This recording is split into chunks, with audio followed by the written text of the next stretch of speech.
Yan guys, at nandito naman tayo ulit sa panibagong bata na pupuntahan natin na meron na namang sponsor. Napanood niyo po yung sa Kila Bibe.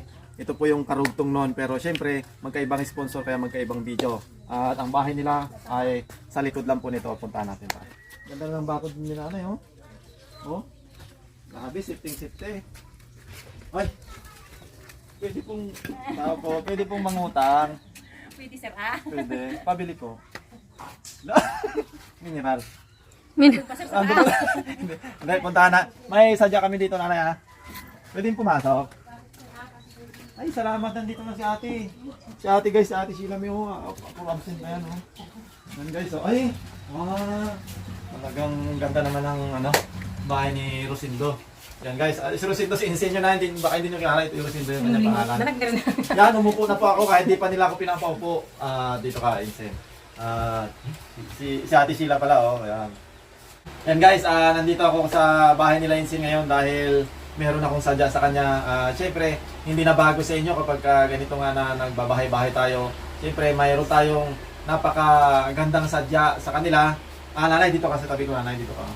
Insen. Meron tayong napakagandang sadya sa kanila at good news, siyempre, wala naman tayong bad news, siyempre. Yun ay, ako talaga sobrang nakakatuwa kasi parang sunod-sunod ulit yung mga blessing na dumarating sa atin, especially sa mga bata. Sa mga bata talaga, ako kasi taga-bigay lang tayo.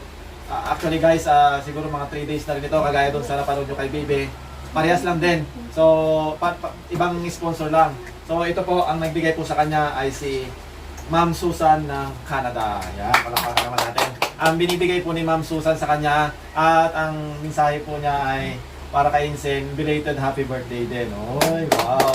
Ibig sabihin, kahit hindi nag-celebrate si Insen, dati na siyang nanonood. Di ba? Dati na siyang nanonood kay Insen na alam pa niya yung birthday ni Insen. Ibig sabihin, mga silent viewer natin sila na gusto magpaabot talaga ng blessings para sa kanilang mga idol. Insen, wow, ito binibigay ni Ma'am Susan from Canada at tatanungin kita saan mo kaya gagamitin yung 1,000 pesos mo. Pagbaon po. Sa pambaon niya, no? May pagdupagdo ni Sensei, no? Pambaon niya daw, oh. At si nanay, meeting tagumpay si nanay, parang nakikihati yata si nanay. Ano masabi mo nanay kay Ma'am Susan from Canada na si Sensei yung isa sa mga idol niya? Oh. Hello Ma'am Susan. Maraming salamat po sa binigay niyo po kay Insen Ma'am. Na napili niyo po siya. Sana Ma'am, mag-ingat na lang po kayo lagi dyan. Hindi na lang sila. Si nanay, siyempre si nanay, tuwan-tuwa si nanay na. Kasi siyempre yung 50% sa kanya, tapos 50%. Hindi, bahala naman si Insane kung saan niya gagamitin. At parang narinig gusto natin Ay tatay, total, nandito ka na. Ano masasabi mo sa sponsor natin kay Ma'am Susan na naibigay sa kanya kay Insane ng 1,000 pesos? Napakalaking bagay na po sa amin po, ma'am. Kasi madalang po sa amin ito na tumutulong po sa amin, din namin inasahan. Oo, tama. Hindi namin po kayo kilala.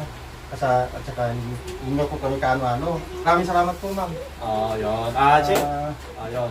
Yun po, blessing po sa amin po, ma'am. Mag-ingat po sa lahat po. Sa lahat ng lakad, sa lahat ng dapat healthy lagi po sa inyo na hindi po makasakit sa amin. God bless po.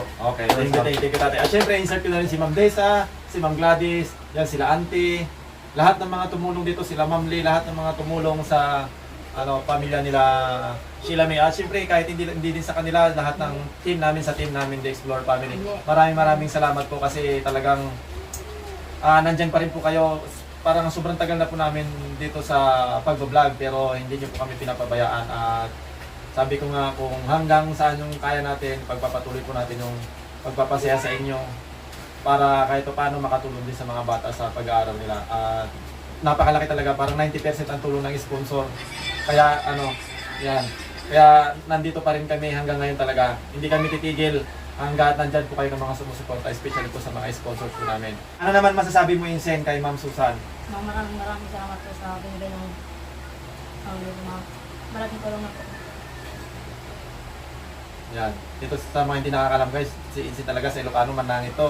Iyakin talaga siya. Malambot yung puso, ganyan-ganyan lang siya pero pero nakakatuwa kasi sabi ko nga, madala naman yung sponsor na kay Insen puro kay Ate Sheila, kaya natutuwa ako para kay Insen.